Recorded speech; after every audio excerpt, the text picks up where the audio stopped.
Good afternoon, everyone. It's a very exciting day today. So finally, after maybe just over a year for this girl, one of my 751s is finally finished, and I bench run her earlier today, and I thought I'm going to save the first cut for camera. She seems to had a few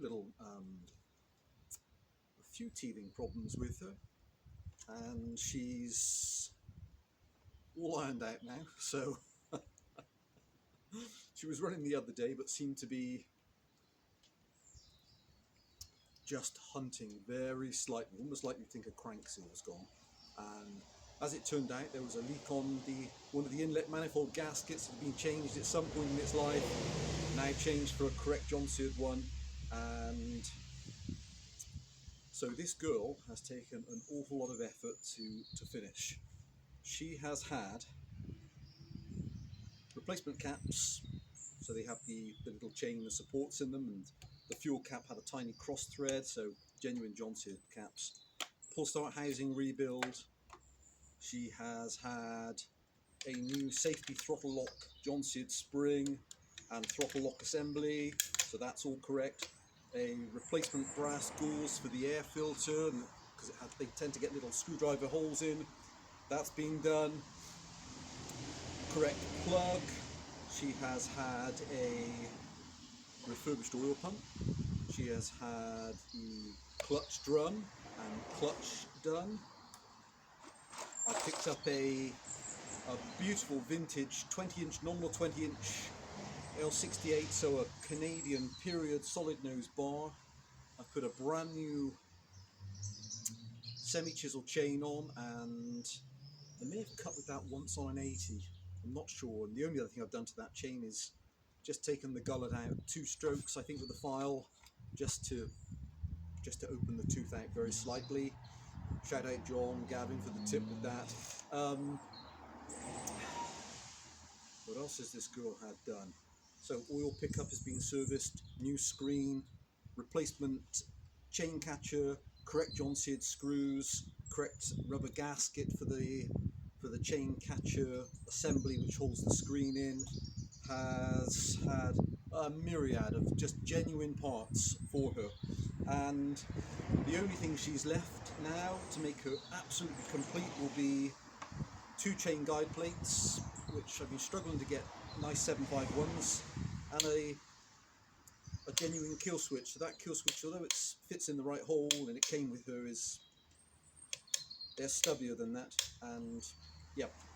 So a couple of her brothers and sisters have come out to see just how she performs today, and they all share some real nice similarities. So, well, we'll come back to the D25. So there's a Homelight C51, 1960s saw, again, late 60s, running a 50.8 mil piston, so this is a 50-38 mil, so 50 mil piston, 38 mil stroke, nominal 75, that's a 50.8, and a 38 point, not sure what that is, imperial. So nominal 77, and then behind, the spectacular German steel 07S 60s saw, again exactly the same, 50 mil piston, 38 mil stroke, and then hiding down here is the little Jobu, just creeps in again because it's, well, Norwegian, it's spectacular, but 50 mil piston, 35 mil stroke, so nominal 35cc, nominal 69cc, and then the Danom, she's a little bit later, but again, she creeps in just because I love British saws. She's got a 50.8 mil piston and 2 mil down on the stroke, so spectacular. And actually interesting, I've put the D25 out because again, she's a 60s saw, and although she's a nominal 73.5 cc's, she makes it, she's chunky again, she makes it in a slightly different way, which is just under a 48 mil stroke, or 48 mil piston and a 42 mil stroke, which gives you a really different feel. So they all wanted to come out to see what the fuss is about, to see what this girl cuts like. So first cut on camera, I cannot wait. So the only tool I have outside with me is just a screwdriver, just in case it needs tweaking from bench running. And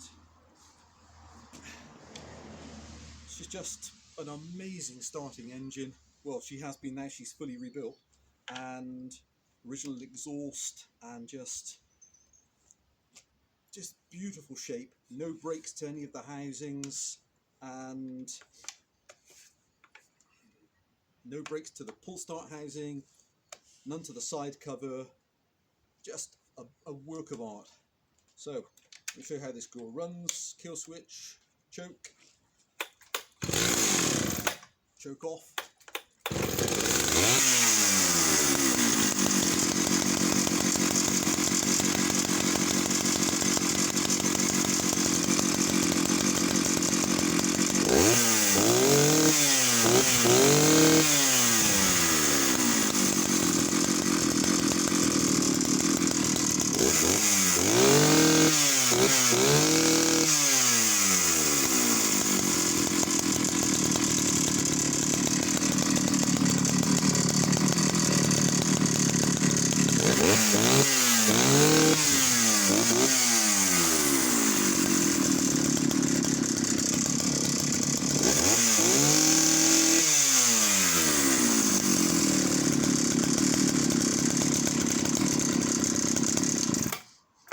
So she's straight up to peak revs, bouncing off the top, comes straight back down to a beautiful steady idle. That's the other thing she had as well, correct genuine for the Tillotson, complete rebuild as well, both including the main needle, and it was missing the secondary screen, and so I ended up just putting in one of the more expensive kits for her, and it made such a huge difference. That strange initial running that she had a few days back is now completely gone. And so, okay guys, we've got it's about 17-inch wood. First cut, here we go.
Wow, okay, that is now so satisfying.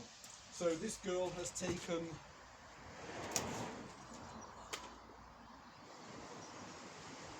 let's say the best part of a year to get all the bits together for her and just to steadily work through her, and she cuts fantastic. So that's running a semi-chisel chain, and I may actually now buy a full chisel for her as well, just to see how she performs with a full chisel, but she just performs so beautifully. Let's take let's take one more. That's just the combination of waiting so long for so many parts and then finally it all coming together is just so satisfying. See if she starts with no throttle lock.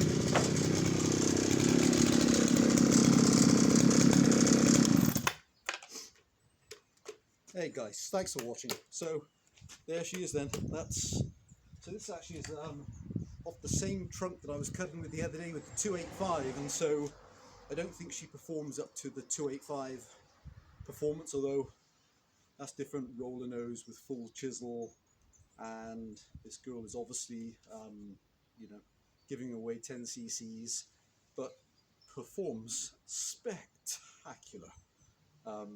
There she is. So that's my late 60s Jonsered 751, just a work of art. So that's the one that was on the bench the other day I was showing. I was waiting for some parts for. Now she's finally done.